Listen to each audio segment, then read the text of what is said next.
السلام عليكم. الاسم ديالي سلمى وفي عمري 23 سنة.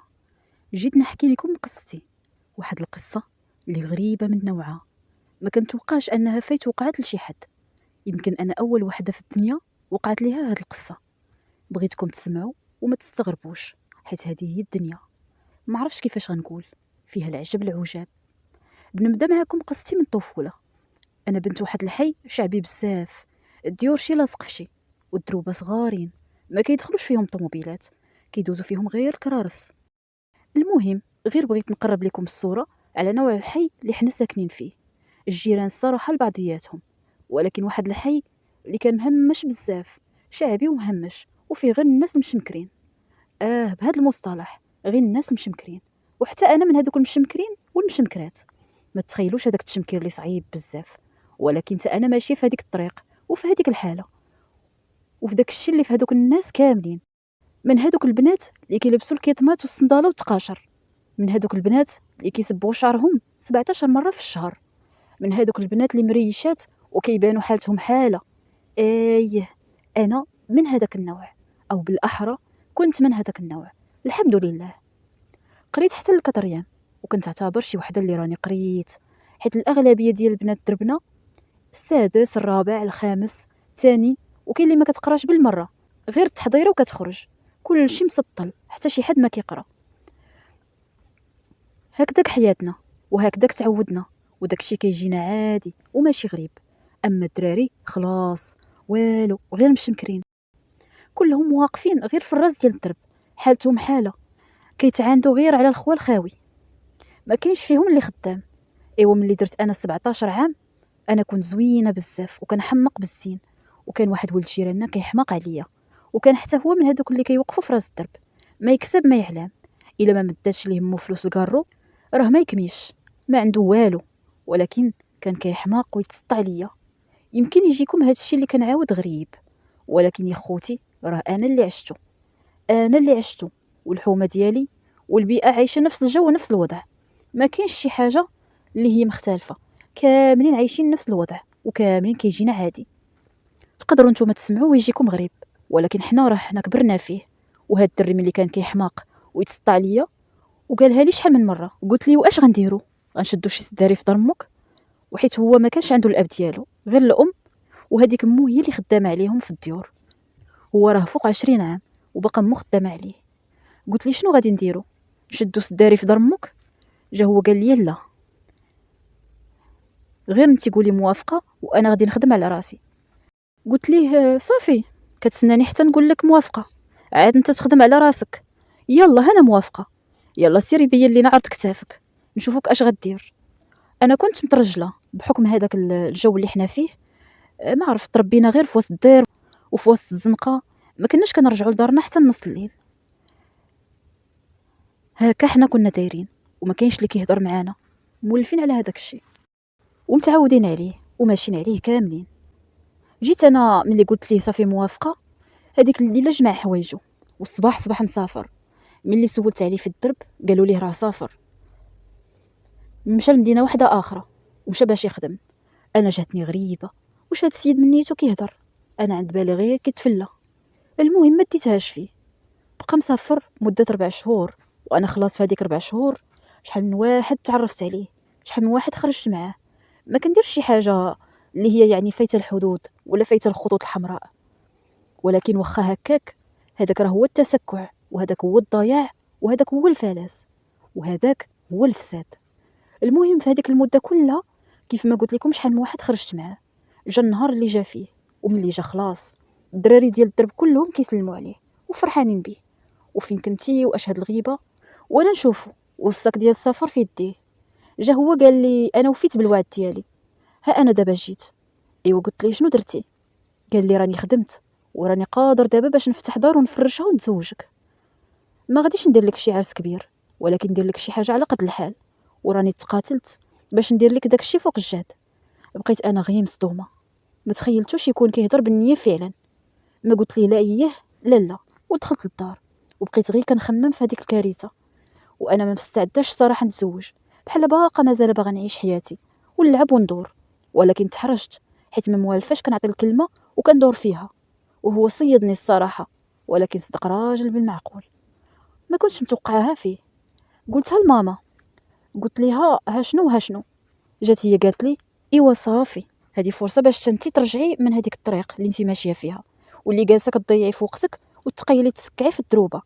ماما ما عمرها كانت راضيه على الوضع ديالي، وكانت ديما كتنقر عليا، وحيت انا ما عنديش شي خويا اللي يردني من الزنقه، والاب ديالي حتى هو كيقيل غابر، فكنت ديما النهار وما طال وانا غير في الزنقه كندور. ولكن الصراحه شداتني ماما الارض وقرصت لي ودني وما خلاتش ليا. قالت لي شوفي، راه هاد الفرصه الا ضيعتيها من يديك راه بقيتي هنايا غير كتشمكري النهار على نهار. وانا نقرر نغير حياتي فعلا. في هذيك اللحظه بالضبط كنلبس جلابه وكندير الفولار، وليت صافي ما كنخرج غير للضروره، وليت مبعده على هذوك البنات ديال السوق اللي كنت مصاحبه معاهم، وليت كندوز في الدرب باحترام وما بقيتش كنهضر مع الدراري. قلت صافي خاصني نبدل حياتي. وملي تبدلت بهذه الطريقه ارتحيت بزاف، ولقيت بانني كنت غير ضايعه وغير كنخربق. واش هذيك الحياه اللي كنت عايشاها؟ عاد فهمت واستوعبت شحال ضيعت ديال السنين من عمري غير في التفليه والخوى الخاوي. وفي هذيك الفتره بالضبط جا هو والام ديالو خطبوني، وصافي فضينا ورصينا على الموعد ديال العرس. وفي هذيك الفتره الصراحه تبدلت حياتي بزاف، حيت قررت في الداخل ديالي انني نتغير، وفهمت واستوعبت ان داكشي اللي كنت فيه راه غلط وغير تخربيق. ولكن ديما كيوقعوا شي حوايج اللي هما غرابين. انا جاياكم مع الكلام وغادي تفهموني. كنت متخوفه، حتى هو كان من هذوك الدراري اللي مشمكرين واقفين في راس الدرب كيكميو من بلي. كنت متخوفه بزاف من هاد النقاط اللي هما فيه. انا واخا كنت خارجه الطريق، ولكن ما بليا ما كنكمي ما حتى شي حاجه. ايوا بقيت كنفكر واش هاد السيد باقي فعلا هكا. وليت كنحظيه فاش كيكون خارج من الدرب، كنحظيه ما بقاش صراحه كيوقف في الراس ديال الدرب ومبقاش كيجمع مع الدراري. كنا كنهضروا في التليفون ولكن ماشي بزاف، ما كناش كنطولوا. جا هو قال لي غنديروا العرس وغنمشيو للمدينه اللي انا خدام فيها، حيت تماك صافي راني مستقر في واحد الخدمه، وغادي نقدروا نبنيو حياتنا من جديد، وغنساو علينا هاد الدرب وهاد الحومه وهاد الوضع اللي كنا فيه كله غادي ننساوه. ولكن انا كنت متخوفه بزاف لواحد الدرجه ما تخيلوهاش، حيت انا فعلا تبت ورجعت على هذيك الطريق ولقيت واحد الطريق واحده اخرى اللي هي زوينه، واللي خايفه منه هو لا يكون باقي فيه هذاك الشيء. وهنا فين غادي توقع الصدمه. درنا العرس ديالنا، وملي درنا العرس شدينا الطريق نيشان للمدينه فين هو خدام، حيت تماك غادي نستقروا. مشيت غير انا وياه، ما مشى معنا حتى شي حد. ايوا ملي وصلنا وهذيك الليله الاولى دازت عاديه الصراحه، ولكن لغدت ليه بقيت كنلاحظ شي حوايج اللي هما غرابين وغرابين بزاف. اولا بعد قبل هاد الشيء لاحظتو ما بقاش كيكمي وما مبليش، ولكن كنت شاكه باللي راه كيكمي بالتخبي عليا، وبقيت كنحظيه وحاضيه ومراقباه. وقبل من هاد الشيء في ايامات الخطوبه غتقولوا لي علاش ما سولتيش؟ الصراحه ما قديتش نسولو. انا اللي قبلت عليه فاش كان في هذاك الوضع، علاش غنسولو دابا؟ يعني قبلت عليه ديك الساعات كيف ما كان، يعني غنقبل عليه حتى دابا. الصراحه فرش لي الدار، واخا داكشي كان على قد الحال، ولكن على الاقل دخل واحد بيت النعاس ودخل واحد البيت ديال الكروس، والكوزينه الصراحه فيها داكشي ما بيهش. المهم ما احتاجيتش شي حاجه اللي هي كثيره، ولكن من اليوم الثاني عندي معاه في هذيك الدار وانا كنلاحظو كيدير شي حاجه اللي هي غريبه.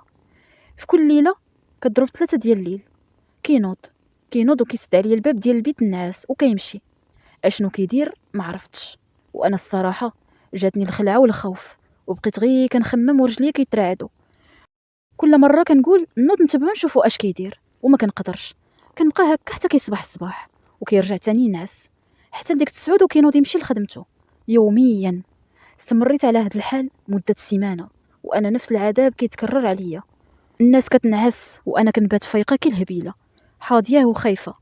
كضرب 3 ديال الليل كينوض وكيسد عليا الباب وكيمشي حتى كيصبح الصباح، وكيرجع تاني يدخل للبيت وينعس حتى ل9 وكينوض يمشي للخدمه ديالو. تخيلوا باش هاد الموقف كيتكرر عليك مده اسبوع كامل، 7 ايام نهار على نهار، 7 ايام نهار على نهار على نهار، حتى النهار السابع وانتي خلعه وقلبك كيرجف في بلاصتو وما قادرش توقفي على رجليك.